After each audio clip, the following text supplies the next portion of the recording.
Last time we discussed computing the Fibonacci sequence using various methods. We had a recursive strategy, and then we tried this dynamic programming solution. It turns out that dynamic programming is a special type of algorithmic strategy, and there's a related strategy called divide and conquer.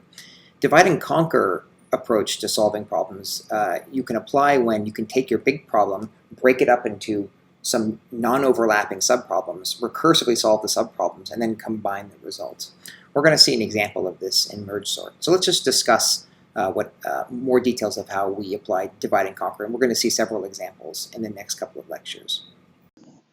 Let's now talk about divide and conquer algorithms. A divide and conquer strategy is, roughly speaking, an approach to solving a problem where you take the problem, break it into non-overlapping, smaller subproblems, recursively solve the subproblems, and then somehow put the solutions together. Let's consider the task of sorting a list of n numbers using MergeSort. So here is an example. So the input is a list of n numbers. Let's assume that n is a power of 2 for simplicity. The output is going to be a sorted version of the list A. We're going to break A into two sublists, A0 to n over 2, the first half of the elements, and then A n over 2 to n, the second half of the elements. We're then going to sort each sublist, and then we're going to merge these two sorted sublists into a single sorted list. Let's now write some pseudocode to describe MergeSort. I'm going to use my favorite pseudocode known as Python. Okay. So the first thing that we do is we check the length of the list. If it's only 1, then obviously a list of length 1 is already sorted, and since you can just return that list. So this is the base case. Now we take the list A, we break it into B and C, which is the first half of the list and the second half of the list. Now we recursively apply the merge sort on the list B and C to get lists D and E, which are the sorted first half of the list A, and E is the sorted second half of the list of A. Finally, we apply what's called the merge operation, which will take the lists D and E, each of which are individually sorted, but we'll combine them into a fully sorted list F. We'll have to describe what this merge operation is exactly. Finally, we return F, the sorted version of A. The word of the day today is chimpanzee. Is this a chimpanzee? I don't know, because my dog chewed off the arms. But the word of the day is chimpanzee. To understand the running time of MergeSort and also to see how the merge operation can work in practice, I'm going to show you this on an actual example. You can look at the book for the precise code of how to design a merge operation, but I'm just going to give you the visual demonstration of what's going on. So let's say that you have an array A. So here is your array A with 8 numbers. We're going to try to sort this array. Here we've broken the array A into 2 subarrays of half the size. Now we've taken these 2 smaller arrays and we've individually sorted each one of them to get D and E. This is precisely the divide and conquer strategy.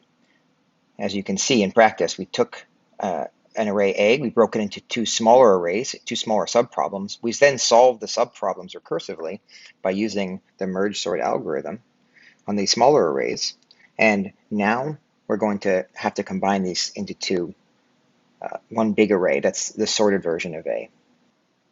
Now to see how we're going to get the final output array F, which is the sorted version of A, what we need to do is maintain 2 pointers, one initially at the beginning of list D and the other at the beginning of list E. We take a look at these 2 elements where the pointers are pointing to, and we notice that 0 is smaller than 2. Then we put 0 in the first element of the array, and because we've now taken away 0, we now move the pointer over to 4. Again, we look at whether 4 is larger than 2. We notice that 2 is the smaller, so we take 2 here, and we move the pointer on this list over by 1. Again, we compare 3 and 4. We notice that 3 is smaller than 4. Therefore, we put 3 in the box.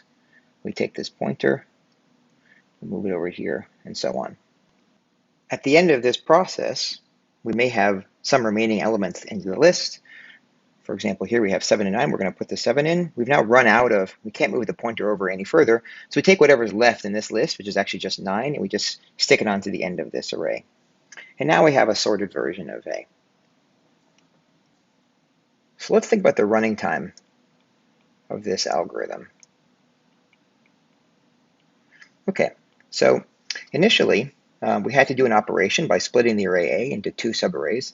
This might take, well, it depends on what kind of data structure you use, but let's just say that this takes, in the worst case, this takes O of n time to take an array and to copy it over into 2 new arrays, right? This, you have n elements initially, and you have to copy into 2 sublists of smaller lists of size n over 2. We then had to apply MergeSort next. So how many operations did applying MergeSort on 2 smaller arrays? Well, we had to do something twice.